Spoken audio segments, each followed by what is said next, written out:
परम श्रद्धेय सभाचार्य श्री जितेंद्रनाथ जी महाराज, विश्व मांगल्य सभा के विभिन्न स्तर के मंचस्थ पदाधिकारी गण,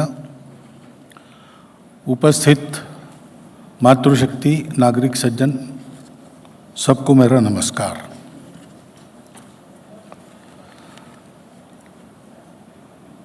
युगानुकूल मातृत्व इस विषय में, जो उनका विषय ही है जीवन भर का, ऐसे मातृशक्ति के सामने और इसी के लिए जिनका 10 साल से काम हो रहा है, ऐसे एक संगठन के मंच से मुझे चर्चा करनी है इस विषय की, जिसका इस बारे में कोई विशेष ज्ञान नहीं है। पुस्तक का ज्ञान होता है क्या? प्रत्यक्ष करने वाले अनुभवी ऐसे लोगों के सामने विषय रखना, या आपको कुछ बताने के लिए है कि मेरी परीक्षा के लिए है, मेरे समझ में नहीं आ रहा। दूसरी ये बात है कि ये विषय सनातन है ना, यानी सृष्टि निर्माण से मातृत्व चल रहा है। मातृत्व ये प्रकृति की प्रवृत्ति है। सृष्टि निर्माण हो गई, बढ़ते गई, वो बिना मातृत्व के बढ़ ही नहीं सकती थी। जन्मदा कोई तो है, और इसलिए सनातन काल से ये चल रहा है। युगों का अनुभव है माताओं के पास, और इसलिए उनको ज्यादा बताने की आवश्यकता ही नहीं है। इसके चर्चा की आवश्यकता भी नहीं पड़नी चाहिए। समय बदल गया है, परिस्थिति बदल गई है, लेकिन समय तो हमेशा बदलता आया है, परिस्थिति हमेशा बदलती आई है। और अपनी शाश्वत बातों को कायम रख के उसके अनुसार अपने आप को ढालकर मातृत्व अपनी सब संतानों का पोषण, गुणवर्धन सब कुछ कर रहा है। तो इस चर्चा का प्रयोजन क्या है? चर्चा का प्रयोजन इसलिए शायद होगा कि सब लोगों के मन में प्रश्न है और इस विषय के बारे में चिंता भी है। ऐसा ये हमने पहली बार देखा। सामान्यतः एक समय देश में 5 पीढ़ियां रही थी, तो पहली 3 पीढ़ियों के सामने तो ये प्रश्न है ही कि हमने कभी ऐसा देखा नहीं, अब आगे क्या होगा।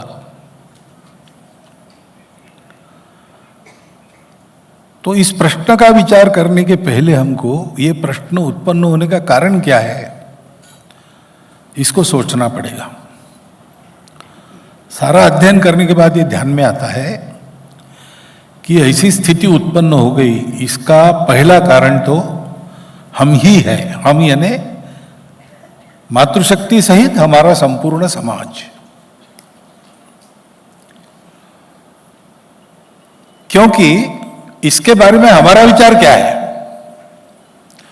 हम भी दुनिया में एक देश है, एक राष्ट्र है, सदियों से हम सब लोग यहां रहते आए हैं, और हमारी भी सबसे प्राचीन देश हमारा है, तो सबसे प्राचीन परंपरा मातृत्व की वो हमारी ही है।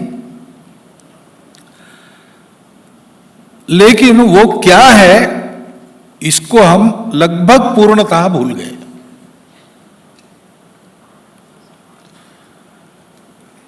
वो व्यवस्था क्या थी, कैसी थी, कैसे रही होगी, लेकिन उस व्यवस्था को भूलने के बाद, उसके इंगित को, उसके संदेश को भूलने के बाद हमारी जो अधोगति हुई और उसका लाभ लेकर परकीय लोगों ने अपने देश को लूटा खसोटा, उसके कारण जो परिस्थिति उत्पन्न हुई, और आखिरी जो आक्रामक आया ब्रिटिश, उसने जो हमारे दिमाग में इस आत्मविस्मृति को कायम करने की व्यवस्था कर दी। इतना ही नहीं, तो जो तुम्हारा प्राचीन रहा वो सब बेकार है, ये भावना भरी।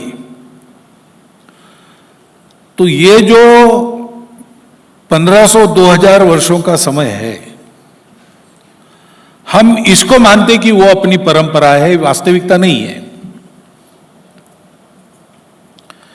हमारी जो परंपरा थी उससे हटकर जीना हमारा प्रारंभ हुआ सामान्यतः महाभारत के समय में। उसके बाद क्रमशः हम भूलते आए, फिर आक्रमण शुरू हुए, उसमें समाज अस्त व्यस्त हो जाता है, व्यवस्थाएं ध्वस्त हो जाती है, वो हुआ।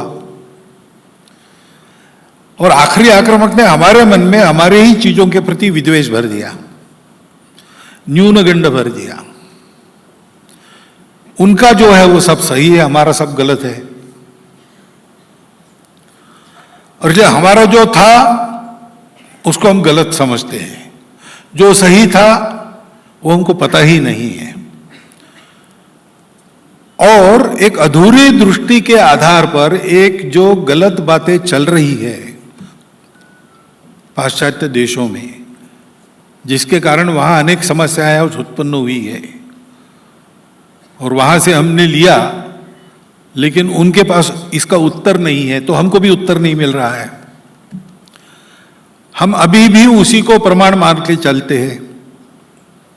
वो जो विमर्श है, वो जो नैरेशन है, उसमें कई बातें गृहीत मानकर अपना नैरेशन उन्होंने दिया है। कई बातें ऐसी है कि हमारे यहां वो बात थी ही नहीं, जैसी स्थिति वो कल्पना करते हैं वैसा है ही नहीं। जैसे वहां एक चलता है कि कौन श्रेष्ठ है, पुरुष है कि महिला श्रेष्ठ है,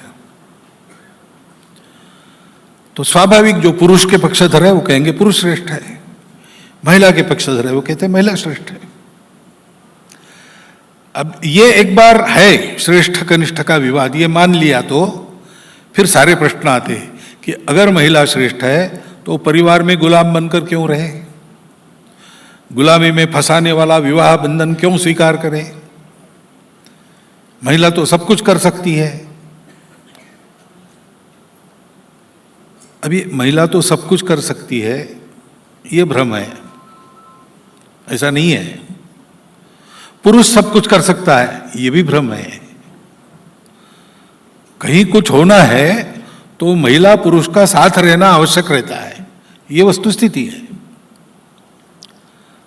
लेकिन डिस्कोर्स ऐसा है, उसको हमने आंखों पर पट्टी बांधकर स्वीकार किया है। तो अधूरी दृष्टि लेकर विचार करेंगे, उसके आधार पर अधूरी व्यवस्थाओं को अपनाने का प्रयास करेंगे, तो जो प्रश्न उत्पन्न होंगे वो हो रहे हैं और उसको उत्तर नहीं है। इसलिए हमारे यहां ये प्रश्न उत्पन्न हुए और उसके चलते जो ये बातें शुरू हो गई, उसमें ये एक बात हो गई। अब ये स्वतंत्रता ऐसा कहते हैं, है ना, स्त्री मुक्ति, तो दास्य मुक्ति है, पुरुषों के दास्य से, समाज की व्यवस्थाओं के दास्य से मुक्ति करनी है। शब्द तो बहुत अच्छे हैं, अगर दास्य है तो मुक्ति होनी ही चाहिए। परंतु क्या कोई व्यक्ति, पुरुष हो या महिला, वो बंधन मुक्त है क्या वास्तव में? व्यवस्था की बात नहीं कर रहा हूं, वो उसको अभी इतना सामर्थ्य है, वो मनमानी कर सकता है, फिर भी वो मुक्त है क्या? हम तो बंधे हैं, उन बंधनों को हम तोड़ नहीं सकते।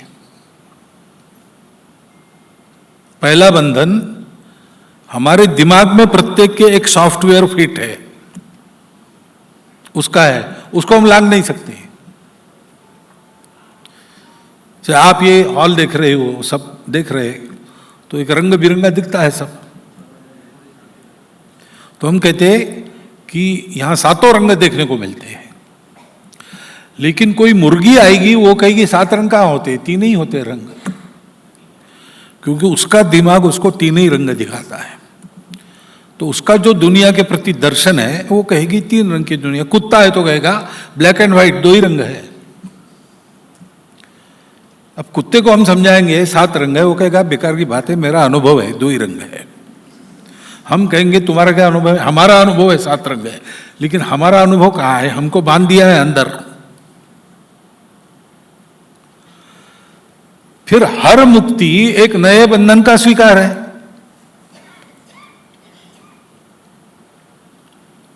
मैं बंधा नहीं हूं, मैं मुक्त हूं, ऐसा कहने से नहीं होता। जिनको हम बंधनकारी पाश मानते हैं वो वास्तव में मुक्ति का बंधन है। तो स्त्री मुक्ति आंदोलन शुरू हुआ, बढ़ा, देखते देखते स्वीकार हुआ। जैन जी अच्छी रहती है, वो अनुकरणशील रहती है, इमोशनल रहती है, बहुत ठंडे दिमाग से विचार नहीं करती है, और जो उनके संपर्क में वो अगर दिखने में प्रामाणिक हो तो उनको अपील करता है। तो हो गया एक दौर। उसके बाद उनकी जो प्रवर्तक थी उनके ध्यान में आया कि हमने तो एक गलत रास्ते पर कदम बढ़ाए और पीढ़ी, 2 पीढ़ी को बर्बाद कर दिया अपने देश की। तो स्त्री मुक्ति की विशद कल्पना देने वाला ग्रंथ उन्होंने लिखा था। उसके बाद उन्होंने दूसरी पुस्तक लिखी, उसमें ये कहा कि वो हमारी बात गलत थी और हमने 2 पीढ़ियां बर्बाद कर दी, कम से कम आने वाली पीढ़ियां बर्बाद ना हो, इसलिए मैं दूसरी लिख रही हूं। ऐसे 5 दौरों में फिर से वो वापस आ गई कि परिवार ये महिला की आवश्यकता है, मातृत्व ये महिला की आवश्यकता है। अब हम आंखों पर पट्टी बांधकर उनके पीछे घूमेंगे, वो जितनी ठोकरें खाएंगे इतनी हमारे पास है, ये सारी बातें हमारे पास पहले से है, युगों का अनुभव है, परंतु हमको पता नहीं। हम अपना होने के कारण उसको गया बीता मानते हैं, और वो बड़ा प्रोग्रेसिव वर्ल्ड है, वहां से ये अंधों के पीछे हम भी अंधे होकर चल रहे हैं। इसके कारण इसकी चर्चा करनी पड़ती है। लेकिन थोड़ा आप सब लोग थोड़ा अपने अंदर झांककर अपना विचार करेंगे तो मेरे बिना बताए भी आपको सत्य ध्यान में आ जाएगा, और अभी जो प्रश्न आपको लगते हैं उन सब के उत्तर आपको मिल जाएंगे। क्योंकि सारी परिस्थिति के पीछे दृष्टि का अधूरापन है, और हमारे पास एक संपूर्ण समग्र दृष्टि है। क्योंकि सृष्टि का, जीवन का जो सत्य है वो परंपरा से हमारे पूर्वजों ने अपने पास लिया, दुनिया को दिया समय समय पर। वो विरासत हमारे पास आज भी है। वो विरासत कहती है कि सब कुछ एक ही है, महिला और पुरुष, प्राणी और मनुष्य, चेतन और जड़, ये सब भ्रम है, इसमें से जाना पड़ता है। ये माया है, लेकिन इससे छूट नहीं सकते। इसको अपनी तपस्या से इसकी कृपा प्राप्त करेंगे, वो प्रकृति वो अनुमति देगी, तभी सत्य तक पहुंचेंगे। लेकिन इसमें से जाते समय ये ध्यान में रखना चाहिए कि ये माया है। वास्तविकता क्या है? वास्तविकता है अस्तित्व की एकता। अब साइंस भी, विज्ञान भी इसके पास आया है। Everything has started with A pre existing universal consciousness. That consciousness is not local, it is universal. And so everything is one and everything is connected. ये विज्ञान कहता है, ये हमारी दृष्टि है।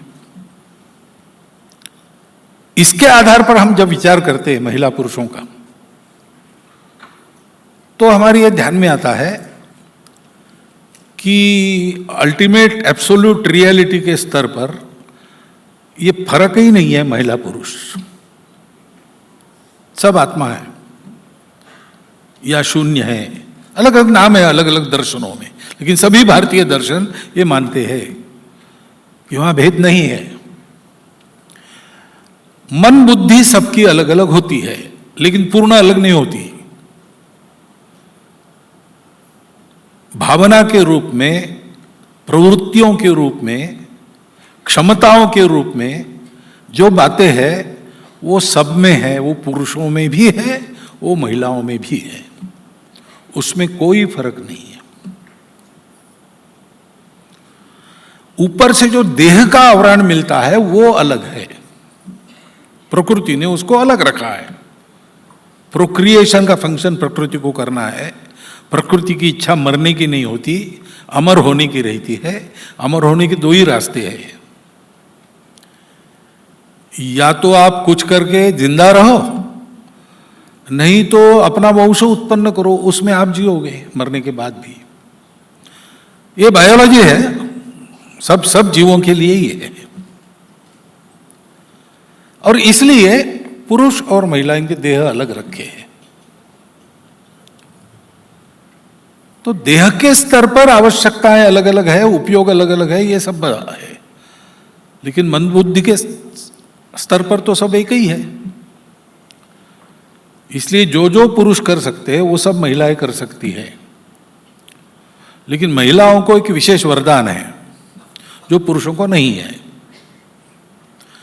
गीता में विभूति योग है। भगवान ने अपनी विभूतियों का वर्णन किया है। तो मैं मासों में मार्गशीर्ष मास हूं, मैं प्रकाश देने वाली वस्तुओं में सूर्य हूं, मैं शस्त्र धारण करने वालों में राम हूं, मैं वृष्णिवंशीय लोगों में कृष्ण हूं।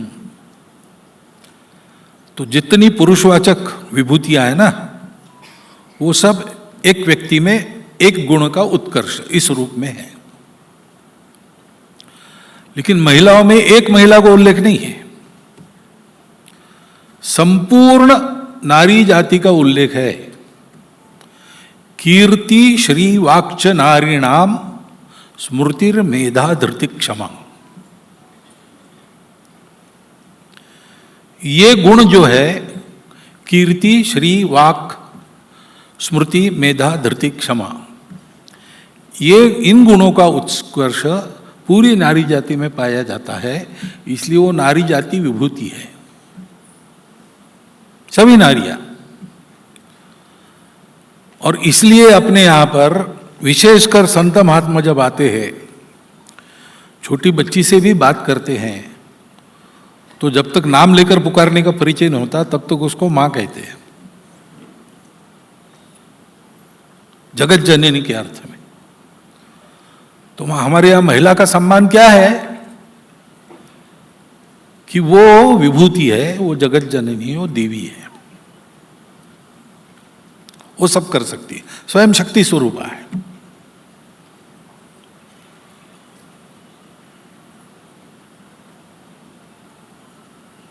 इसलिए मोक्ष पुरुषार्थ जो है, मोक्ष प्राप्त करना, उसमें सब स्वतंत्र है। प्रत्येक की आत्मा समान है, तो प्रत्येक को प्राप्त करना है, आत्मा से परमात्मा हो जाना है। और अर्थ काम के बारे में भी दोनों बराबरी के हैं।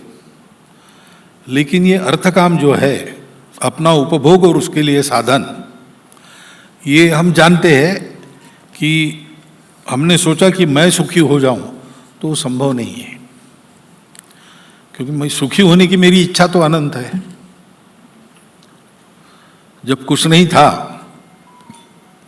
तब पैदल चलता था, तो बाजार पास में तो अच्छा लगता था। फिर साइकिल आ गई तो उसी बाजार में पैदल चलना मुश्किल हो गया। स्कूटर आ गई, कार आ गई, अब और अधिक अधिक अधिक चाहिए। जो नहीं है वो चाहिए, जो है उसका महत्व नहीं। ये मनुष्य का गुण है या दुर्गुण है, जो भी कहो आप। मनुष्य की इच्छाएं अनंत है, पृथ्वी के साधन, सृष्टि के साधन मर्यादित है। इसलिए महात्मा जी कहते थे, The earth has sufficient for everyone's need, but earth cannot satisfy even a one man's greed.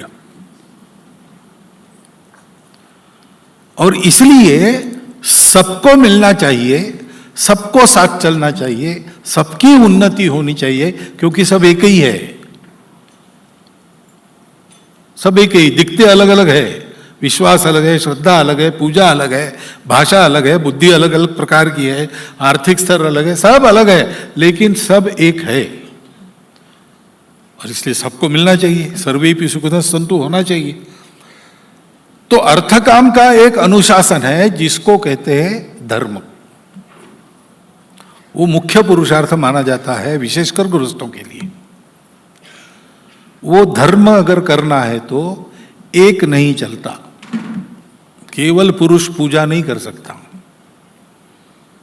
उसके साथ उसकी गृहिणी होनी चाहिए। केवल महिला पूजा नहीं कर सकती, उसके साथ उसका पति होना चाहिए, क्योंकि ये धर्म है, ये धर्म अनुशासन है जिससे अर्थ काम के लिए स्वाभाविक प्रयास करते ही है सब जीव। सबको जीना है, पेट भरना है, पेट भरने के साधन चाहिए, सिखाना नहीं पड़ता, वो सब करते हैं।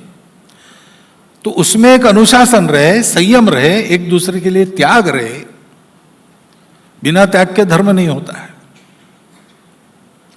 शिबी राणा, हमको एक कथा थी शिबी राजा की, एक बाज पीछे लगा इसलिए कबूतर भाग के उसके दरबार में आकर उसने शरण मांगी, तो शिबी राजा ने उसको छिपा लिया। पीछे से बाज आया और उसने कहा कि वो कबूतर कहाँ है, मुझे खाना है उसको। तो शिबी राजा ने कहा कि खाने नहीं दूंगा, मेरी प्रजा है, मेरी शरण में आई है, रक्षण करना मेरा कर्तव्य है, तुमको भूखा वापस जाना पड़ेगा, मेरा धर्म मैं कर रहा हूं। तो बाज कहता है कि तुम मेरे को धर्म की बात बता रहे हो, लेकिन मुझे प्रकृति ने धर्म दिया है मांस खाने का, मैं तुम्हारे जैसा घास फूस खा के जिंदा नहीं रह सकता, वो मेरा भक्ष्य है, प्रकृति ने नियत किया है। तो मेरे धर्म की हानि करके तुम अपना धर्म कैसा बढ़ाओगे? धर्म तो सबके लिए एक होता है, समान होता है, और धर्म सबको आनंद देता है, धर्म में दुख कभी नहीं होता है। अब आज की अधूरी विचारधारा में ये प्रकरण अगर सुप्रीम कोर्ट में जाता किसी भी देश के, तो क्या हाल है? तीन ही रास्ते हैं, या तो कबूतर को मरने दो, या तो बाज को भूखा रखो, या राजा कहे कि हमारी ज्यूरिसडिक्शन की बात नहीं है, आप बाहर निपटाओ। लेकिन धर्म ऐसे नहीं करता। शिबी राजा ने कहा कि तुमको कबूतर ही खाना चाहिए, ऐसा प्रकृति ने नहीं कहा, मांस खाना चाहिए ये कहा है। तो ठीक है, कबूतर बचना चाहिए, प्राण रक्षा उसका धर्म है, उसको बचाना मेरा धर्म है, उसको खाना तुम्हारा धर्म है। तो ऐसा करो, मैं अपने बाह से कबूतर के वजन का मांस काट के तुमको देता हूं, तुम उसको खा के जिंदा रहो, तुम्हारा भी धर्म रहा, मेरा भी रहा, और इसका भी रहा। धर्म मनुष्यों के त्याग के द्वारा संपन्न होता है। ये मनुष्य की ही जिम्मेवारी है, क्योंकि ये बाकी जीवों को नहीं है। आहार निद्रा भय मैथुन सामान्य में तत् पशुभिर नराणाम, मनुष्यों में और पशुओं में ये चार बातें समान है। बायोलॉजिकली हम भी एक एनिमल है, परंतु धर्मो ही तेषाम अधिको विशेषा, मनुष्यों में ये धर्म होता है। मनुष्य सबसे सक्षम प्राणी बुद्धि से है, और बुद्धि से साधन उत्पन्न करके अब साधनों से भी सक्षम, सब पर राज करता है। इसलिए उसकी जिम्मेवारी है सृष्टि चले, सृष्टि की धारणा हो, ये करना। और इसलिए धर्म ये उसकी विशेषता है। धर्मो विहीना पशु भी समाना, धर्म के बिना वो पशु है। तो ये धर्म सिद्ध होना चाहिए, इसलिए समाज है। बाकी जगह सोसाइटी की उत्पत्ति क्या बताते? लोग एकत्र आए, सुरक्षा के लिए एकत्र आए, एक समान स्वार्थ था उसके लिए एकत्र आए, एकत्र आने का कुछ कृत्रिम आधार ले लिया वगैरह वगैरह। हमारे ऐसा नहीं है। हमारे यहाँ सारी दुनिया को ये धर्म देने के लिए हम लोग जो भारत के अंदर रहते थे उनको ऋषि मुनियों ने तपस्या करके समाज बनाया। हमारी उत्पत्ति इसलिए है विशेषकर, ये सभी मनुष्यों का धर्म है, लेकिन मनुष्यों को धर्म का स्मरण रहे इसका दायित्व भारतवर्ष के मनुष्यों का है। भद्रम इच्छन्त ऋषय स्वर विधा तपो दीक्षा उपसे दुरग्रे ततो राष्ट्रम बलम ओजस्य जातम। विश्व कल्याण की इच्छा करने वाले ऋषि मुनियों ने दीक्षा लेकर दुर्धर तप किया, उससे अपने राष्ट्र बल ओज की उत्पत्ति हुई। ऐसा हमारे यहाँ इतिहास बताता है वेद। तो ये हमारा दायित्व है। अब ये दायित्व करना है तो इतना बड़ा समाज है, वो लगेगा पूरे दुनिया को देना है, तो कम से कम ये 142 लोग अपना जीवन वैसा जियो और दुनिया को पता है। लेकिन 142 लोगों को एकदम नहीं सिखाया जा सकता, तो यूनिट्स बुलाते हैं ना। अभी ये विश्व मंगल सभा की बैठक थी, बैठक में सभी कार्यकर्ताओं को नहीं बुलाया, एक स्तर को बुलाया, एक संख्या मर्यादित रहती है, तब सारी बातें ठीक होती है। तो समाज का यूनिट है कुटुंब।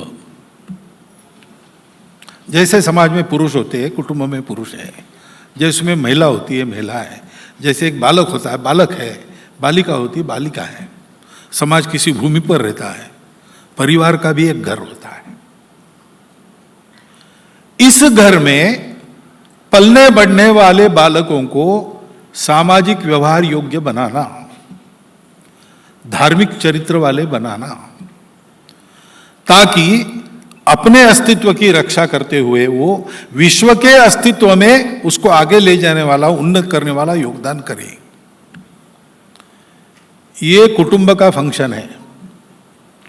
कुटुंब यानी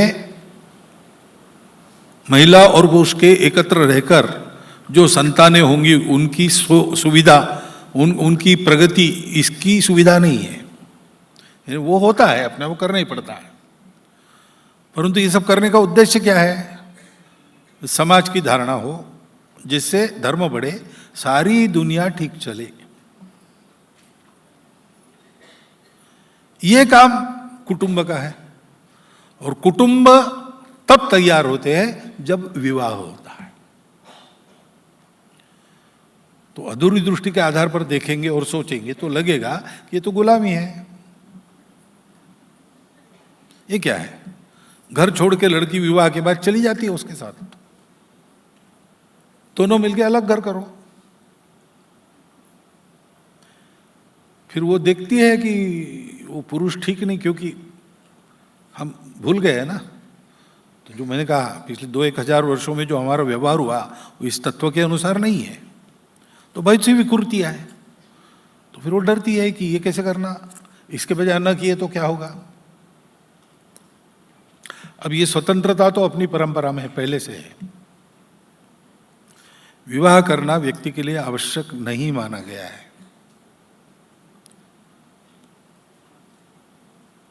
लेकिन विवाह नहीं करना है तो फिर उसका अनुशासन दूसरा है। ब्रह्मचारिणी, ब्रह्मचारी, सन्यासी, सन्यासिनी, इन सब के लिए नियम अलग है। समाज उनको अनुशासन में रखता है, वो अनुशासन में रहे इसलिए नियम बनाए हैं। समाज ने नहीं, आचार्यों ने ही बनाए हैं। वैसे ही रहना पड़ता है, क्योंकि ऐसा रहने वाले लोग इसलिए ऐसा रहते हैं कि उनको अब इन भौतिक बातों में रस नहीं है, उनकी आंखें उधर लगी हैं, तो ये सब छोड़ देते हैं। लेकिन ये छूटा नहीं है तो क्या करना? ये तो सब चाहिए, चाहिए तो फिर सबको चाहिए। सबको चाहिए इसलिए सबको देने वाला, धर्म खड़ा करने वाला समाज, उसमें विवाह ये एक अनुशासन है। अब उसका पर्याय लिव इन रिलेशनशिप, मॉडर्निटी।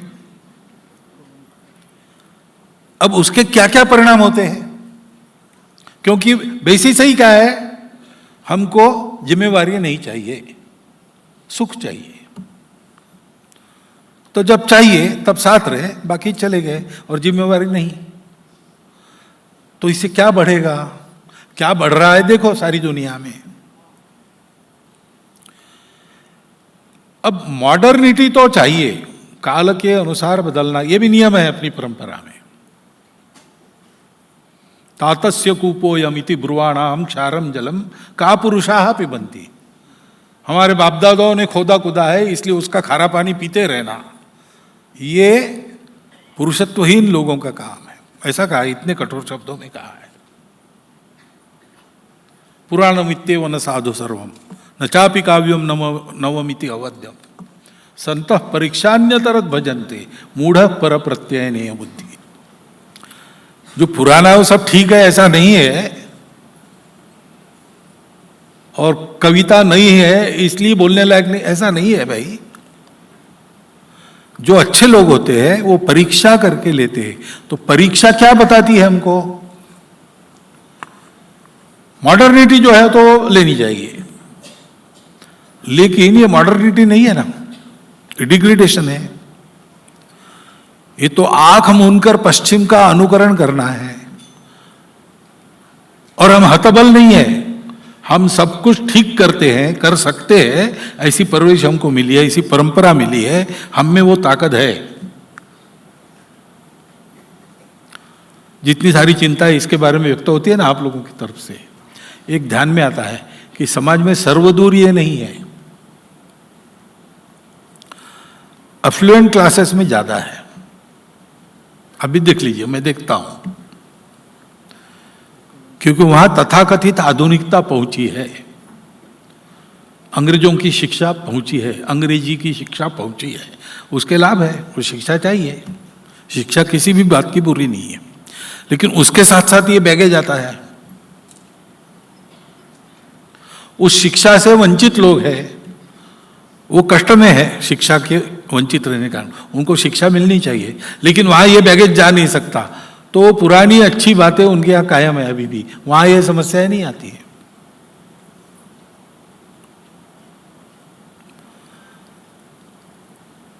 बहुत सी बाकी बातों का खूब ढिंढोरा पीटते हैं, LGBT ये वो ऐसा वैसा सब चलता है। अब है समाज में, सर्व समाज में ये प्रवृत्तियां रहती है। कुछ तो प्रकृति नहीं दी हुई प्रकार है, हम कुछ नहीं कर सकते, वो भी कुछ नहीं कर सकते, उनको ऐसा पैदा किया है। लेकिन कुछ एक्वायर्ड है बाद में मानसिकता के कारण, कुछ शरीर के खिंचाव के कारण बनी हुई बातें हैं।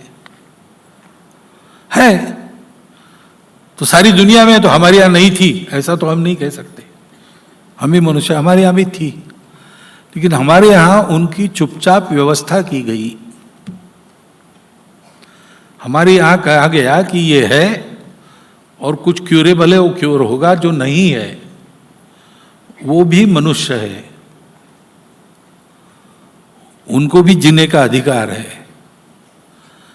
उनको समाज से अलग थलग नहीं करते, समाज जीवन के एक विराट व्यापार में उनके लिए भी एक व्यवस्था है। उनको हीन भाव से मत देखो। तो शिखंडी एक राजा था और सब वीरों के बराबर लड़ने के लिए गया,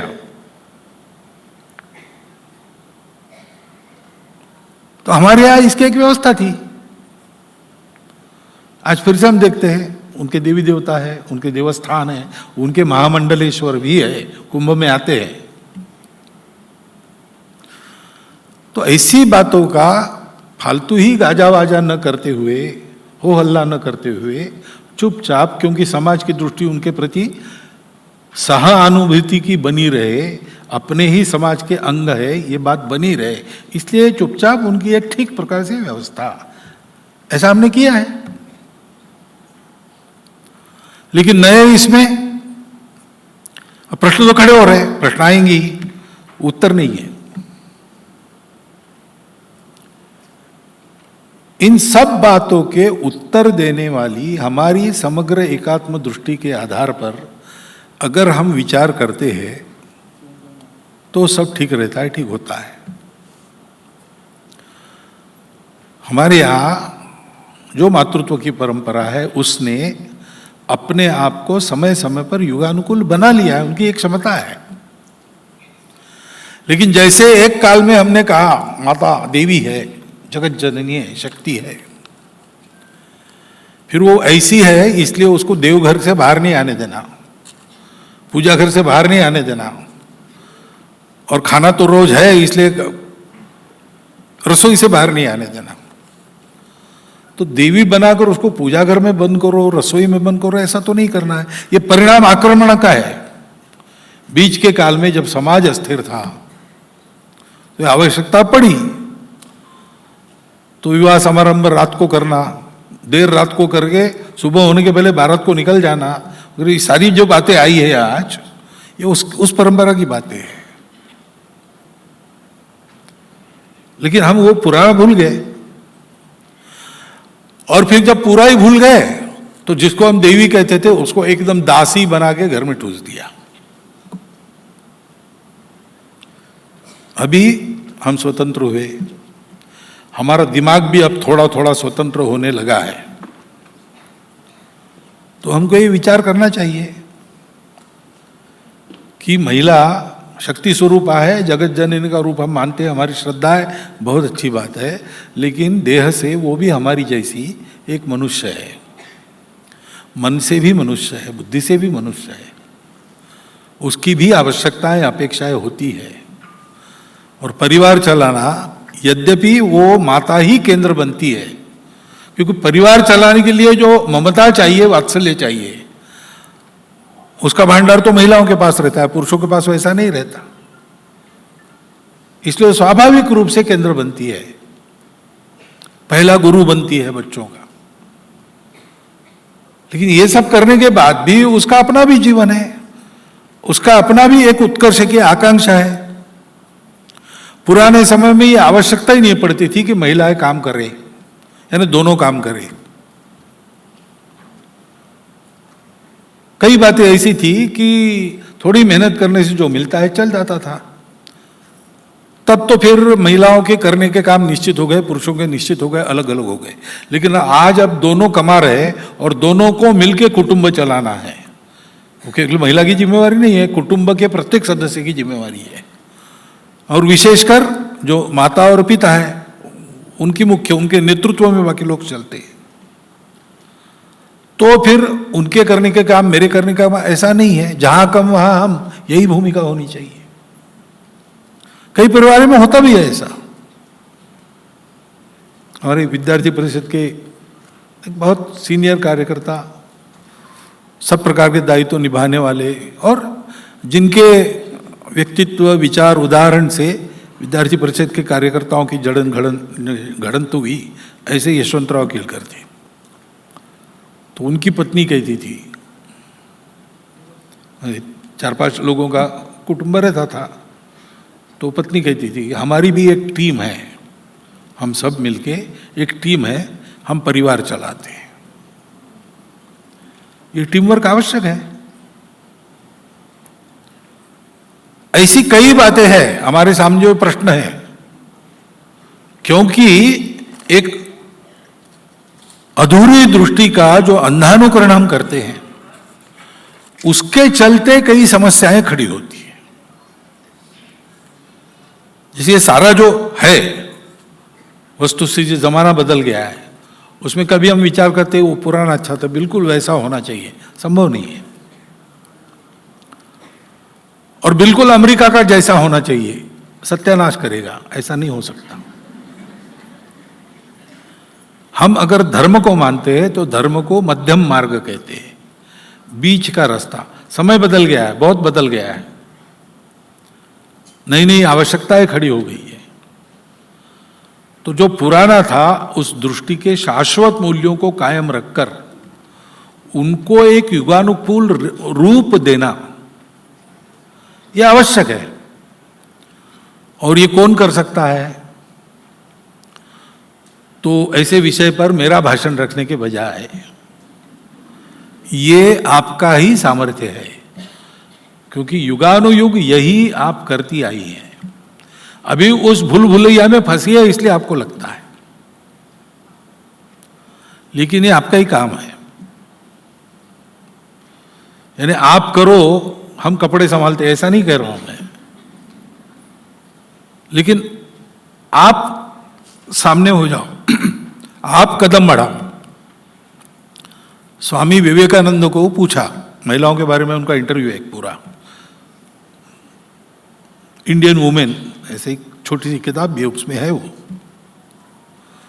तो पत्रकार ने इंटरव्यू के आखिरी इसमें पूछा कि तो भारत की महिलाओं को आप क्या संदेश देंगे? तो उनका, भारत की महिलाओं को मेरा संदेश,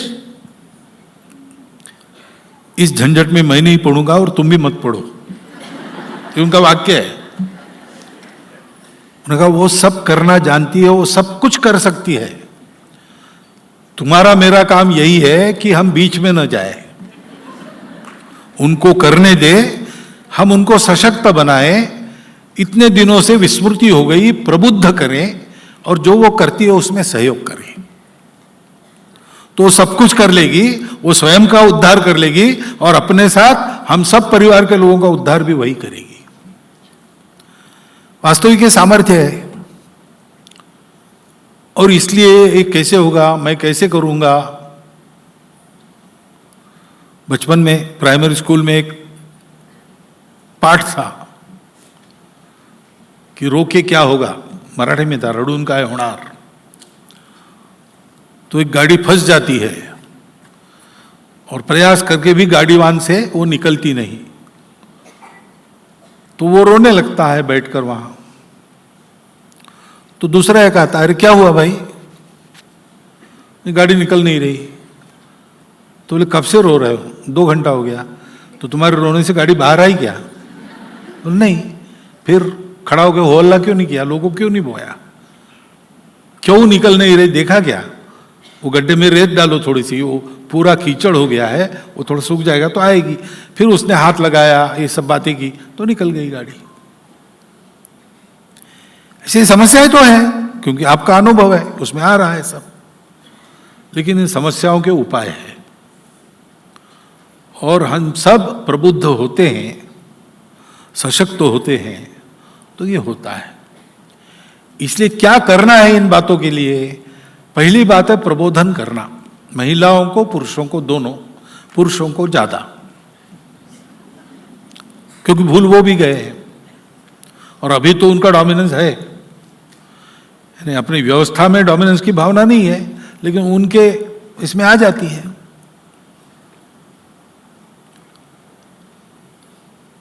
महिला बताया ना, थोड़ा सा अर्थ में गड़बड़ हो गई। मही यानी पृथ्वी, यह बात तो ठीक है। पृथ्वी का गुण क्या है? वो धारणा करती है, वो सहनशील है और वो सबको पोषण देती है। तो पुरुष में इतना धैर्य नहीं रहता, उतावला हो जाता है, इसलिए आक्रामक हो जाता है। महिला ठंडे दिमाग से विचार करके ये कर सकती है। तो उसको प्रबोधन थोड़ा चाहिए, ये अपनी दृष्टि क्या है उसका प्रबोधन चाहिए। पुरुषों को वो भी चाहिए और उसके आधार पर अभी अपने घर में क्या करना, सोचने वाले सोचकर भी निकाल सकते हैं। एक शब्द में यह है कि अपनेपन से टीम वर्क करना। टीम में कोई बड़ा छोटा होता नहीं, टीम में मुझे मिले ऐसा नहीं रहता, हमको मिले ऐसा रहता है। टीम में एक दूसरे के प्रति विश्वास, आत्मीयता, ये सब रहता है। टीम में एक पारस्परिकता रहती है, सब एक के लिए और एक सब के लिए, ऐसा होता है।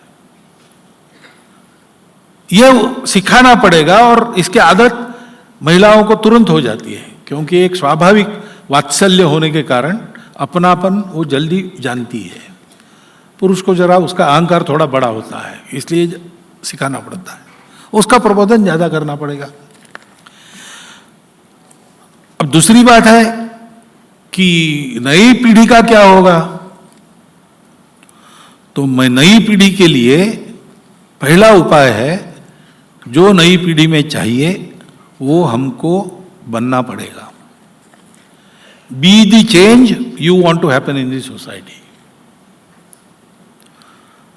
तो हम उनको कहते हैं कि वो ऐसे हो गए, वैसे गए, सोशल मीडिया पर कुछ भी देखते हैं।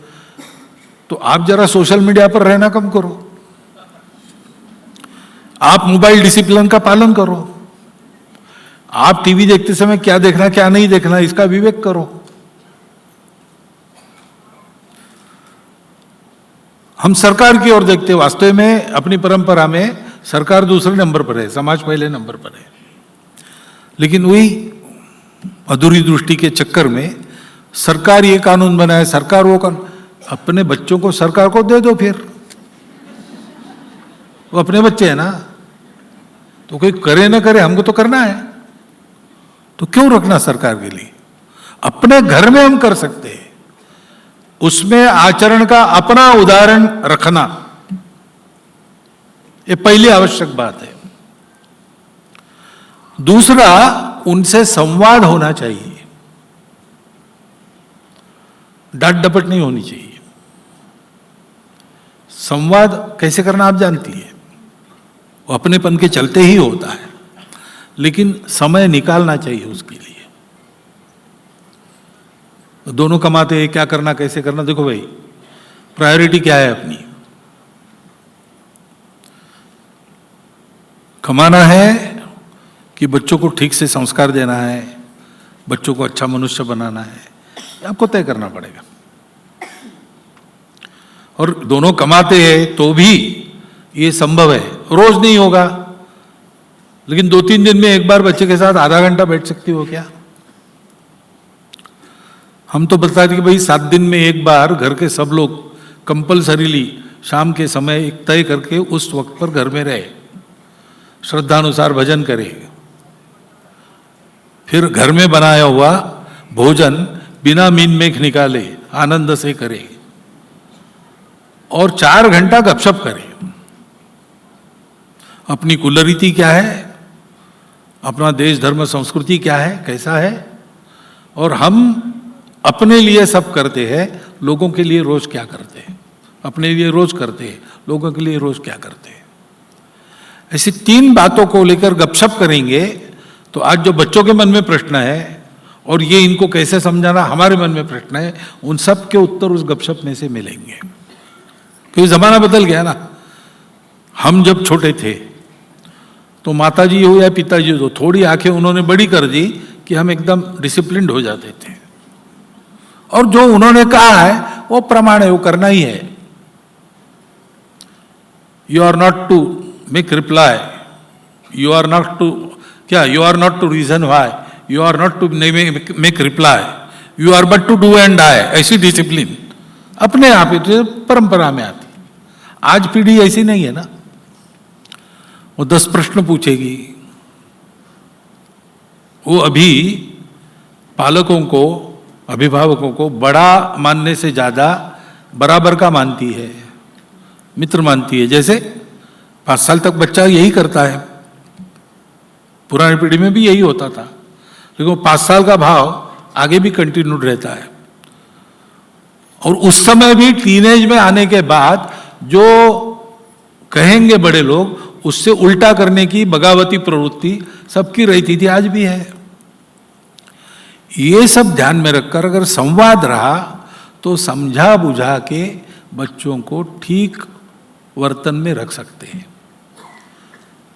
अभी वो कारण पूछते हैं, उनको लॉजिक चाहिए, और जो लॉजिक आप दे रहे हैं वैसा उदाहरण चाहिए। ये मैंने क्यों करना, ये हम करते नहीं, इसलिए बच्चे आपको उत्तर देते ना, it is not my problem, ऐसा वो कहते। लेकिन परिवार में कोई भी प्रॉब्लम है, वो it is never my problem और your problem, it is our problem. ये उसको समझदारी देनी पड़ती है, उसके लिए संवाद आवश्यक है। वो संवाद बंद हो गया है क्योंकि हम बच्चों को कहते हैं, लेकिन हम भी मोबाइल से ही जुड़ गए हैं बहुत ज्यादा। यहां इतना कि दूध पीता बच्चा रोने लगता है तो उसको चुप करने के लिए माता उसको मोबाइल दे देती है हाथ में, बचपन से ही दीक्षा मिल जाती है उसको। अब ऐसी बातों का विचार करना पड़ेगा ना अपने को। अपने यहां पर अपनी परंपरा के संस्कार कैसे होंगे, भाई घर में पालन करो। यहां विश्व मांगल्य सभा में और 6 भकारों का उल्लेख होता है, भाषा भूषा भजन भवन भ्रमण भोजन। हमारे कुटुंब प्रबोधन गतिविधि में भी आचरण के मुद्दे में ये 6 बातें आती हैं। अब अपने घर की चौखट के अंदर भाषा अपनी हो, भूषा अपनी हो, विशेषकर मंगल कार्यों में, पर्वों पर अपने वेश में रहना चाहिए, अपना वेश पहनना आना चाहिए, अपना भजन हो। नहीं तो कब जोर जबरदस्ती लालच वगैरह दिखाकर बदलने वाले लोग अपने घर में घुस जाएंगे, पता नहीं। शेषाद्री जी एक घर में गए तो उन्होंने देखा कि छोटी बच्ची केजी में पढ़ने वाली ईसा मसीह का चित्र है। तो उन्होंने पूछा इनको ये कौन है? तो बोले Isa Masih, it is my God. अच्छा, तो दादी के कमरे कृष्ण का चित्र था। तो वो कौन है? It is my grandmother's god. तो दादी का भगवान अलग हो गया और बच्चों का भगवान अलग हो गया, कैसे चलेगा भाई? भाषा भूषा भजन भवन भ्रमण भोजन, अपने घर के चौखट के अंदर अपना चाहिए। क्योंकि ये जो अपनी खुदी है, अपनी आइडेंटिटी है, उसका दुनिया में महत्व है। वो जिसके पास है, छोटी हो या बड़ी हो, उसकी प्रतिष्ठा है। और जिसके पास अपनी आइडेंटिटी नहीं है, उसके पास कुछ नहीं। और ये आइडेंटिटी कभी इंडिविजुअल नहीं होती। मेरा कितना भी नाम हो गया तो भी यूके में जाऊंगा, यूएसए में जाऊंगा तो मिस्टर मोहन भागवत कोई नहीं जानेगा, एन इंडियन ऐसा सब लोग कहेंगे। वो मेरी आइडेंटिटी है वहां पे। आपका भी अपना अनुभव है ना। आप यहां तेलंगाना में है तो तेलुगु और नॉन तेलुगु ऐसा करेंगे। महाराष्ट्र में जाएंगे तो हैदराबाद के रहने वाले दोनों एक हो जाएंगे, और वहां महाराष्ट्र के रहने वालों से करनी है तो झगड़ा झंझट होगी। लेकिन जब विदेश में जाओगे तो हम सब भारत के लोग हो जाएंगे, क्योंकि वहां हमारी पूरी दुनिया में हमारी पहचान यही है। तो कौन सा भारतीयपन अपने में? इसका महत्व है। और बच्चे शायद आज घर में समझेंगे नहीं समझेंगे, जब विदेश में जाते तो उनके ध्यान में आता है और फिर वो पूछने लगते। तो हमारे पास ज्ञान चाहिए उनके प्रश्नों का उत्तर देने का। इसलिए माता पिता की तैयारी इस दृष्टि से अच्छी हो। माता पिता ने बच्चों को डील करने की शैली आज की नई पीढ़ी को देखते हुए, आज के युग को देखते हुए एक हमारी ठीक हो, मंगल संवाद चले कुटुंब में और पुरुषों का प्रबोधन हो। ये समाज के स्तर पर होने से इन सारी समस्याओं का उत्तर मिलेगा। मातृत्व बदलता नहीं, मातृत्व शाश्वत है। मातृत्व का स्वरूप बदलता है। युगानुकूल मातृत्व यानी आज के युग के अनुसार एक काल सुसंगत रूप लेकर खड़ा हुआ, उन्हीं शाश्वत मूल्यों पर पक्का ऐसा मातृत्व। क्योंकि मूल्य मातृत्व के सारी दुनिया में समान ही है। बच्चों की परवरिश अपेक्षाओं से नहीं होती है, उनके भविष्य की चिंता करते हुए होती है। उसके जो अपनापन चाहिए उस अपनापन के आधार पर होती है। तो बच्चा अपराध भी करता है, सुनता नहीं है, मस्ती करता है, ये सब होने के बाद भी उसको एक कॉन्फिडेंस है, सब करने के बाद भी मुझे जब ठोकर लगेगी तो मेरे घर में मेरी माँ है। पिताजी शायद छड़ी मारेंगे, दो चार तमाचे लगा देंगे, डांट देंगे, लेकिन सब होने के बाद भी चुपचाप माँ के गोद में जाके बैठा तो वहां मुझे सांत्वना मिलेगी। फेल हो गया तो ठीक है, लेकिन सारांश में मुझे ये बताने वाली कि success is not final, success is not final, failure is not fatal, the courage to continue is all that matters. ये बताने वाली कौन है? ये माता है। ये सारी बातें आनी चाहिए, और ये आनी चाहिए तो लाएगा कौन? ये लाने के लिए परिवार की टीम को तैयार करेगा कौन? वो माता ही करेगी। एक क्षमता माता की ही है। इन उपायों का हल ढूंढने का कौशल माता के ही पास है। पुरुषों का काम है उसको इसके लिए प्रोत्साहित करना, प्रबुद्ध करना, सक्षम करना और अवसर देना। ये कल्पना मन से निकाल देना कि भाई बच्चों का संगोपन उनका काम है और उनका संरक्षण और कमाई ये हमारा काम है। ऐसा हार्ड एंड फास्ट डिवीजन आज नहीं है।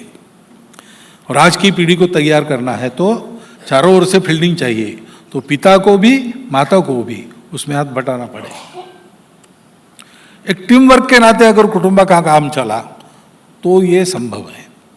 वो टीम वर्क का वातावरण भी निर्माण करना ये माताओं के बस की बात है। बस अब माता कहने की शर्म नहीं आनी चाहिए, इतना देख रहा। जब हम एड्रेस करते हैं कभी कभी भाषण में माता भगिनी, तो एक वर्ग ऐसा रहता है जो गुस्सा हो जाता है, हमको माता क्यों कहा, हमको भगिनी क्यों कहा। अरे मातृत्व ये समान है भाई, मातृत्व यानी अपने भक्त तैयार होते हैं, लेकिन मातृत्व यानी पुरुषों की गुलामी, मातृत्व यानी सदा कुटुंब में दास्य, सूर्य प्रकाश को नहीं देखना वगैरह वगैरह। अब ये अगर समाज में है तो उसको बदलना भी पड़ेगा, लेकिन ये बदलने के लिए भी पुरुष और महिला दोनों के प्रयास आवश्यक है। और ये समझने की आवश्यकता है कि ये हमारी परंपरा के कारण नहीं है, हमारी परंपरा को भूलने के कारण ये सब हुआ है। और उसके जगह काल सुसंगत उन्हीं मूल्यों के आधार पर मातृत्व को स्थापन करना पड़ेगा। उसका रिप्लेसमेंट विदेश की अधूरी दृष्टि से चल रही गलत बातों को अपने यहां लाना ये नहीं है। ये किया तो कल स्थिति हाथ के बाहर चली जाएगी। और जैसा वहां अब ऐसा कहते हैं कि अमेरिका में प्रतिज्ञा थी कुछ लोगों की कि we will make America stink, and they have achieved that. ऊपर से सब ठीक दिखता है, वहां लोगों से बात करो, आप वहां के लोगों से, संघ वालों से मत करो, वहां के जो लोग हैं वो बताते हैं आपको, और हमको आकर बताते हैं आपने जैसा किया है भारत में वैसा कुछ करके वहां हम सुधारना चाहते, तो आपके पास तरीका है क्या, ऐसा पूछते हैं। क्योंकि वो लोग समस्या में फंसे हैं, हम उन्हीं में क्यों फंसे। हम अपना रास्ता ढूंढे अपने प्रकृति के अनुसार, हमारे शाश्वत मूल्यों के आधार पर हम अपने प्रयास करके और ये सारी बातें करें। और इसलिए इस परिस्थिति की ये चर्चा करनी पड़ी।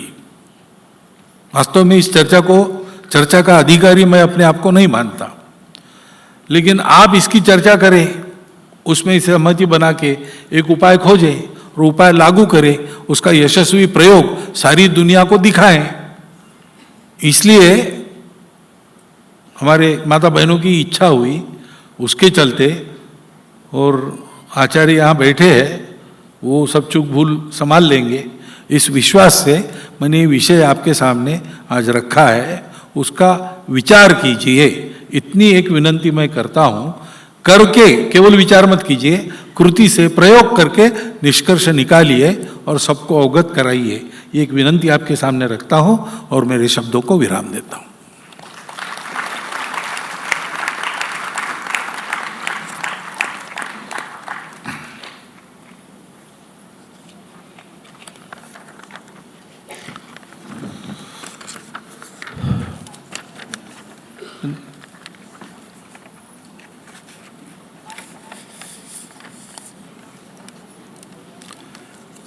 इधर वाला।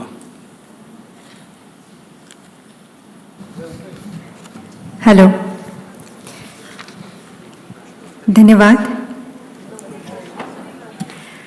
विश्व मंगल सभा द्वारा युगानुकूल मातृत्व इस विषय पर चर्चा हुई थी, तो कुछ मातृशक्ति ने हमारे समक्ष कुछ प्रश्न उपस्थित किए थे। तो मैं परम पूजनीय सरसंघचालक इनसे प्रार्थना करती हूँ कि इन प्रश्नों का समाधान आप हमें दें। पहला प्रश्न था एस प्रशांति जी से आया हुआ, how the concept of motherhood changed in today's society compared to the past. Concept has never changed and will never change. For the world, the concept of motherhood is the same. You can read literature, you can read poems. You find that there is one note about motherhood. So, loving care, in short, there is much to be explained. within these two words we cannot confine the concept of motherhood, but whatever it is constant. The expression has changed and that has to change. So अभी जो मैंने किया, आपसे बात की, उसमें मैंने उसको वैसे ही छोड़ दिया, पूरा डिटेल बताया नहीं, क्योंकि ये विषय गणित का विषय नहीं है। 2 और 2 हमेशा 4 ही होते हैं, कभी 5 या 3 नहीं होते, ऐसा ये नहीं है। एक एक व्यक्ति, एक एक कुटुंब के अनुसार थोड़ा थोड़ा फर्क रहता है। इसलिए दिशा ये है कि आज जो माता है वो केवल पोषण करने वाली नहीं है, वो वास्तविक जो उसका स्वरूप है कि पूरे संसार की धारणा करने वाली, तो कुटुंब में पूरे कुटुंब की धारणा करने वाली, सबसे अधिक शक्ति युक्त, इसलिए सबसे अधिक सहनशील। परंतु परिस्थिति के कारण या गलतफहमी के कारण जो घुटन थी, वो घुटन को समाप्त कर अपने पूर्ण कर्तृत्व से खुद की, कुटुंब की और राष्ट्र की उन्नति करने वाली, ये स्वरूप उसका प्रकट होने की दिशा में, और वो एक्सप्रेशन चेंज होना चाहिए। कैसे करना चाहिए ये आपको अपना अपना तय करके करना है, इसलिए मैं उस डिटेल में नहीं गया, लेकिन दिशा ये है। दूसरा प्रश्न है एम प्रमोदा जी से, how can we inculcate gender responsibilities to adolescent and save them from gender confusions? अब ये जरा कठिन विषय है मेरे लिए। ये जेंडर रिस्पॉन्सिबिलिटी क्या होती है? I don't know. All responsibilities are to be shared equally with all individuals, क्योंकि देश की रिस्पॉन्सिबिलिटी वो जेंडर वाइज अलग अलग नहीं होती, वो हमारी सबकी एक है। परिवार की रिस्पॉन्सिबिलिटी वो सब पर है, वो केवल महिलाओं पर नहीं, केवल पुरुषों पर नहीं है। और कुछ अर्थ है तो मुझे उसका पता नहीं, लेकिन रिस्पॉन्सिबिलिटीज सबकी होती है, मिलकर करने का काम है। और जेंडर का कंफ्यूजन क्यों होता है? तो जो नेचुरली विकसित होता है उसको हम सांचे में बिठाने का प्रयास करते हैं। अपने यहाँ ऐसा नहीं है, अपनी परंपरा में नेचुरली विकसित होता है, वो तय करता है, वो हो जाता है। हम अगर उसको बिठा के कहें कि देखो भाई तुम्हारा जेंडर क्या है, तुम विचार करो, वो आयु है क्या उसकी विचार करने की? फिर हम कहेंगे 72 जेंडर है, उसमें से तुम्हारा कौन सा है खोजो, और कंफ्यूज हो जाता है। तो उसको डेवलप होने दो, वो अपने आप उसको ध्यान में आएगा, वो एक्सप्रेस भी करेगा, सामान्य प्रभाव में मिल जाता है, अथवा कुछ विशेषता ऐसी है तो उसको कैसे अकोमोडेट करना, उसकी मेथोडोलॉजी भी है, उसका उपयोग करना, कंफ्यूजन नहीं रहने देना। उस कंफ्यूजन के पीछे एक ये भी बात है कि बस इसी प्रकार से होना चाहिए, दूसरा कुछ हुआ तो तुरंत वो कुछ तो भी बीमारी है, ऐसा नहीं है। तो सभी मानव है, सभी जीव है, सभी को जीना है, सभी अपने हैं। इस दृष्टि से अगर इस बात का विचार करते हैं और प्रवाह में सीधे सीधे ठीक हो जाता है, ऐसा होने देंगे, तो फिर ये कोई बड़ी बात नहीं है। जेंडर कंफ्यूजन हो ऐसी स्थिति बहुत लोगों की नहीं है, बहुत एक मिनिस्कल माइनॉरिटी है, वो नहीं छुपा रखते हैं, बताते नहीं। ऐसा कहने के बाद भी जो नंबर निकलेगा वो नंबर बहुत ज़्यादा नहीं है। Rest of the society can easily manage. और इसलिए इस प्रश्न में बहुत ज़्यादा बच्चों को नहीं डालना चाहिए। उनका नेचुरल डेवलपमेंट हो रहा है और उनका जो भी एक्सप्रेशन है उसको एकोमोडेशन मिल रहा है, इतना देखने का अपना काम हमने करना चाहिए। तीसरा प्रश्न है डॉक्टर स्फूर्ति चित्ता जी से, we rightly focus on empowering our girls, but how should mothers raise young boys today so that they become emotionally secure, compassionate, respectful men who could follow the beautiful and rich Indian family values and encourage the woman in his life to love forward in this era along with him? तो इसका उत्तर तो मैंने भाषण में दे दिया है ना। तो whatever you want your child's to be, you have to set your own example. उसका अनुकरण वो करेगा। दूसरा है, उसको आकार देते समय, शेप अप करते समय आप कुछ रिस्ट्रिक्शंस लागू करेगी, करना चाहिए। बच्चों का पैम्परिंग नहीं करना चाहिए, आजकल वो हो रहा है। वो बाहर खेलना नहीं, क्योंकि धूल अंदर जाती है, इन्फेक्शन होता है। विदेश के कुछ लड़के आए यहां पर, बच्चे, एक रात रहे तो मच्छरों ने काटा। उनके समवयस्क अपने बच्चे भी, यानी भारत में जो पले बड़े ऐसे बच्चे भी थे, उनको भी मच्छरों ने काटा। इनको तो नींद में पता ही नहीं चला, किसी ने काटा, कभी नींद में हाथ चला दिया तो एक आधा मरा हुआ मच्छर गाल पर चिपका हुआ ऐसे मिला। उन बच्चों को जितने मच्छरों ने जहां जहां काटा था वहां वहां लाल दाग गिन सकते थे आप, कहां कहां काटा है। अभी क्या है, आदत की बात है। दोनों को मलेरिया नहीं हुआ, लेकिन ये ओवर पैम्परिंग का जमाना है। तो आप अपने बच्चों को वीक मत बनाओ, थोड़ा उसको घुलने मिलने दो। जरा ठेला ठेली करेगा, 4 मारेगा 4 खाएगा तो पक्का बनेगा। थोड़ा प्रकृति के सानिध्य में रहने की आदत लगाओ उसको। इसके जितना अवसर आज उपलब्ध है उतने पहले नहीं थे, फिर भी हम लोग ये कर लेते थे। आज उपलब्ध है, वो जाना भी चाहेंगे, हम लोग उनको रोकेंगे, ये नहीं करना। दूसरा, इमोशनल सिक्योरिटी का प्रश्न क्यों आता है, तो हम उसको इनसिक्योर कर देते हैं। 10वीं है, इतना परसेंट, देखो 92% के नीचे नहीं चाहिए। अरे भाई, हर बच्चा डॉक्टर, आर्किटेक्ट, इंजीनियर बनेगा क्या? और सब ऐसे बन जाएंगे तो फिर बाकी काम कौन करेगा?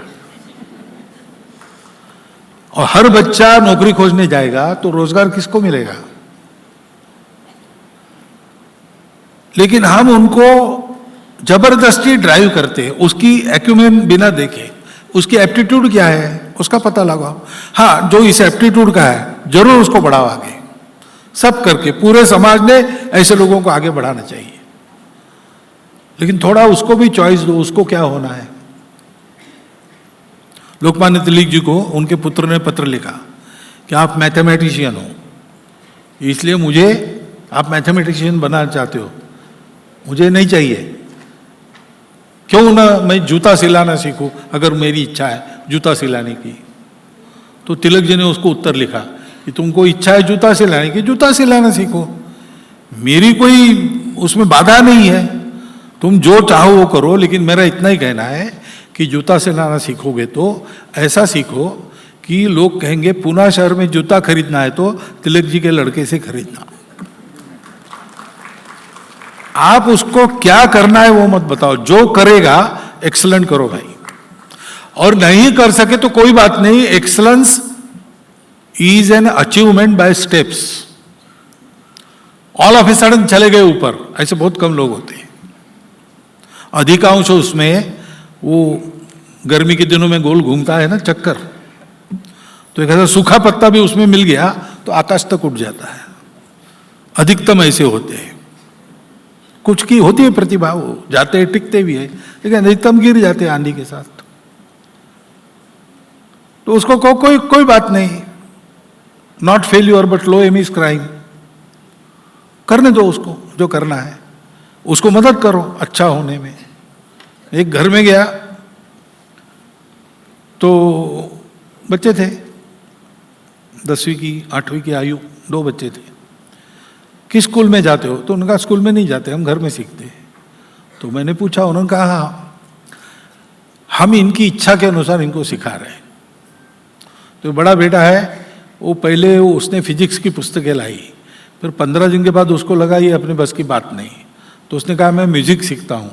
ऐसे कहते कहते अब स्पोर्ट्स का अभ्यास कर रहा है, वो हम उसको करने देंगे। जो उसको करना है उसमें एक्सलेंट बनो, उसमें तुम्हारा जो कुछ बनाना है करियर वगैरह बनाओ, हम तुम्हारे साथ हैं।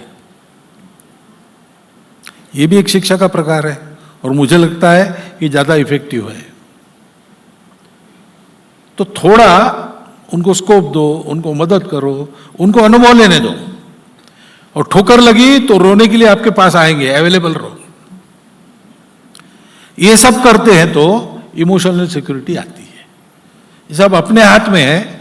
इसके अभाव जो उत्पन्न हुए वो हमारी नीति के कारण ही उत्पन्न हुए, और इसलिए इस प्रकार से उनको सिखाना चाहिए।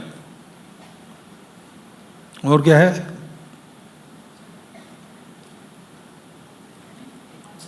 तो चौथा प्रश्न है कृषाश्री बाबूजी से। If contemporary motherhood is to be celebrated, should not society first transform the conditions under which women become wives and mothers?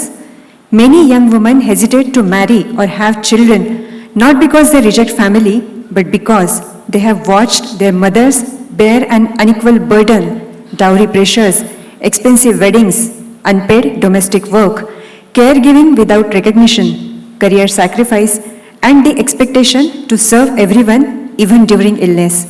Why should marriage and motherhood continue to demand a disproportionate sacrifice of a woman's freedom, aspirations, and well-being? What concrete social and cultural changes are necessary to make marriage and motherhood a dignified choice rather than a burden? Social changes are a must. So I have already told you, we have to change. Cultural changes are not necessary. By culture, you don't mean the outward expression. नाच, गाना, कविता, साहित्य, ये expression है। वो समय के अनुसार बदलता है, बदलना चाहिए, परंतु इसके पीछे जो वैल्यू है दैट इज रियल संस्कृति।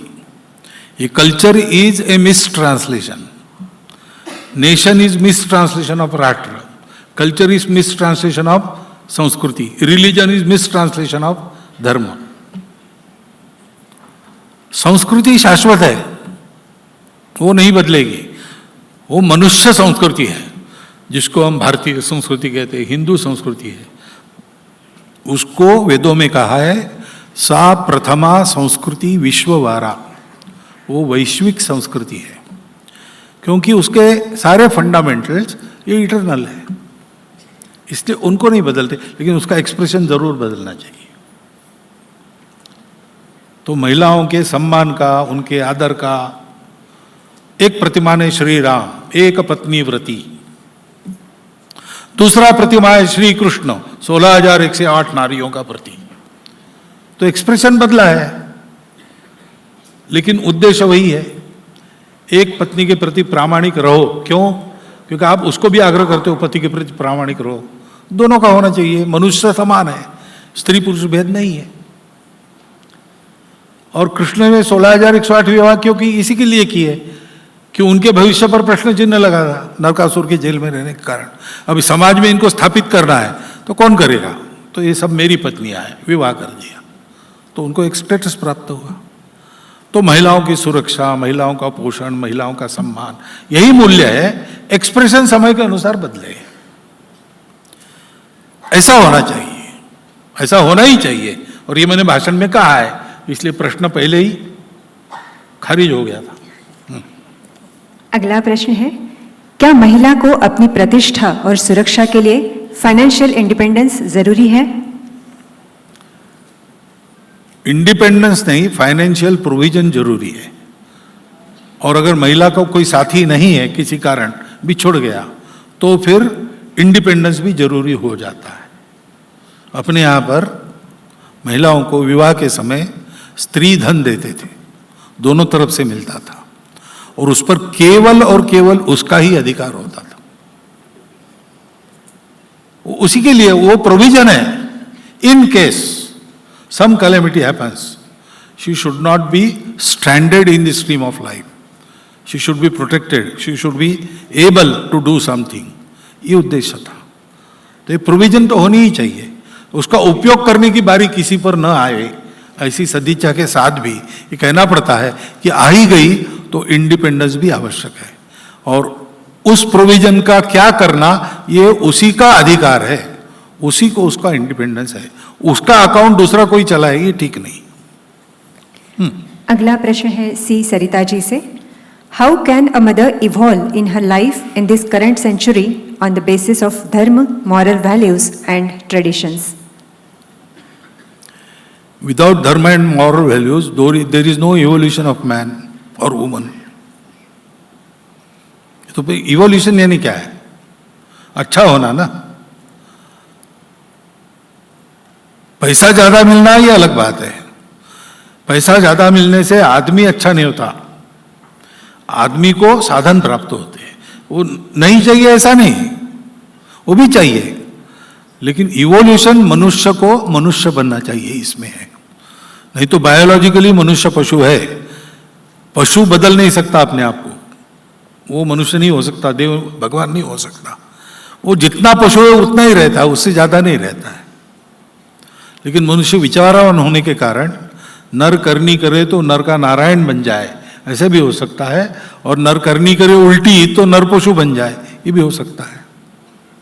इसलिए इवोल्यूशन उसको मानते हैं जिससे नर नारायण होता है। तो ये तो धर्म और मॉरल वैल्यूज के कारण ही होता है। तो ये प्रश्न ऐसा नहीं होना चाहिए कि how can a mother evolve in life in this current century on the basis of dharma and moral. वास्तव में ये स्टेटमेंट होना चाहिए कि anyone who wants to evolve can evolve only on the basis of dharma and moral values. सब समाजों के अपनी अपनी मॉरल वैल्यूज है। ये जड़वाद और इंडिविजुअलिज्म, इसके कारण सब डिस्ट्रॉय हो रहे हैं, लेकिन सबकी अपनी अपनी मॉरल वैल्यूज है। और इवोल्यूशन तभी होता है जब उन पर वो खड़े होते हैं, तो हमको इसी से होगा। एम मुनि समता जी पूछती है, somehow I feel like as there is no respect for a housewife role in the society, and moreover in family itself women are working, independent, earning, which is a nice change, but in that race women are struggling with a guilt of, are we missing a valuable phase of motherhood? Being tired, stressed out, are we really giving in enough time to our kids and self-care? Women are totally becoming exhausted. In household chores, in-laws and husband are still expecting major role from women. Out of all these struggles, women and eventually kids and family again are struggling. So if this is the reality, we have to change it. This is not required, this is not expected.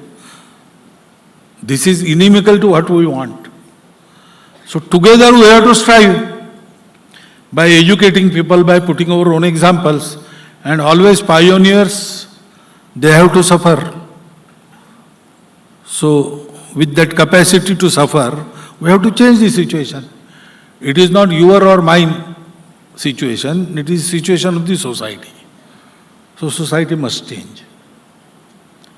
Therefore, we have to strive to that aim. That is why we say yuganukul matratva. We don't say simply matratva. Matratva is there, it is eternal.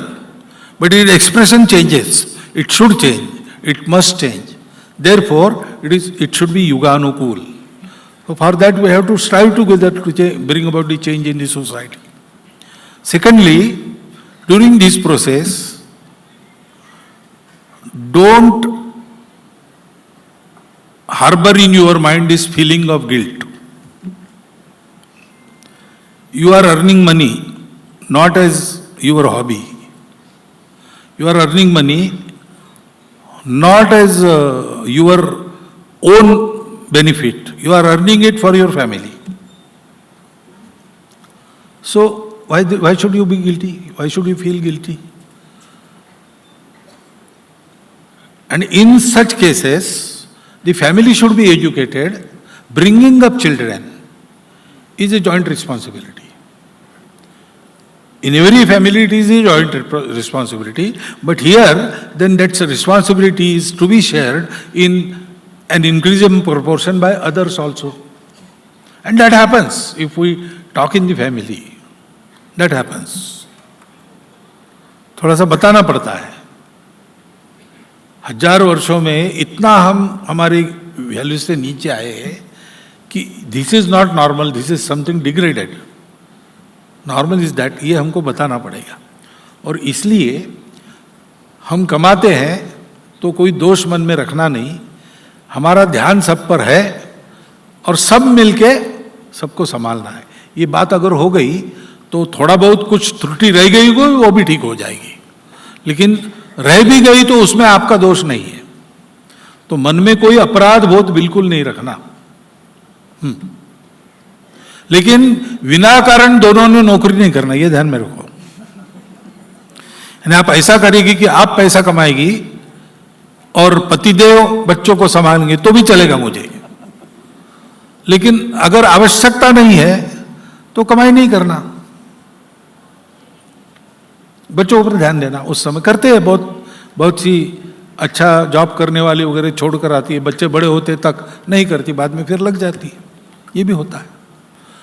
लेकिन in any case don't feel guilty. आज के सत्र का अंतिम प्रश्न, आजकल परिवार के सभी सदस्यों में वर्क कल्चर खत्म हो रहा है। हर हाउसहोल्ड वर्क के लिए सर्वेंट होते हैं, इससे आलस बढ़ रहा है। इस स्थिति को कैसे बदला जाए? हम शुरू करें, जैसे अपने स्नान के बाद हम स्नान करते, उसके बाद अपनी बनियान हम खुद दो ढाले, 5 मिनट तो लगता है। हम भोजन के बाद अपने घर में डाइनिंग टेबल से अपनी थाली जहां रखनी है, वॉश बेसिन हो या कुछ हो, हम खुद उठा के रख दें। अब आपके पास डाइनिंग टेबल है तो डाइनिंग टेबल जब होता है तो वास्तव में सर्विंग नहीं होता है। डाइनिंग टेबल में सब लोग बैठते हैं, बीच में खाना रखा जाता है, सब लोग ले लेते हैं, लेकिन वो माता को चैन नहीं आता जब तक वो देती नहीं हाथ से। ठीक है, उतना कर लो, लेकिन उसको ज्यादा मत थकाना। कई बातों में ये करना हम शुरू करते हैं तो बच्चों को ट्रेनिंग होता है कि कुछ बातों में मेहनत करनी है। उसको साथ लेकर कहीं जाते हैं, पास में है तो वॉकिंग करके ले जाओ।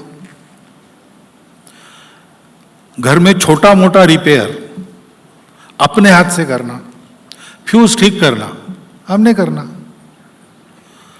इलेक्ट्रिशियन को नहीं, एक फ्यूज ठीक करना इलेक्ट्रिशियन को क्यों बुलाना। ऐसी कई बातें हैं जो घर में हम कर सकते हैं। हमने करना शुरू किया, बच्चे करने लग जाते हैं, क्योंकि बच्चे अगर छोटे हैं तो जो जो बड़े लोग करते हो वो मैं करूंगा, ऐसे उनको ललक रहती है।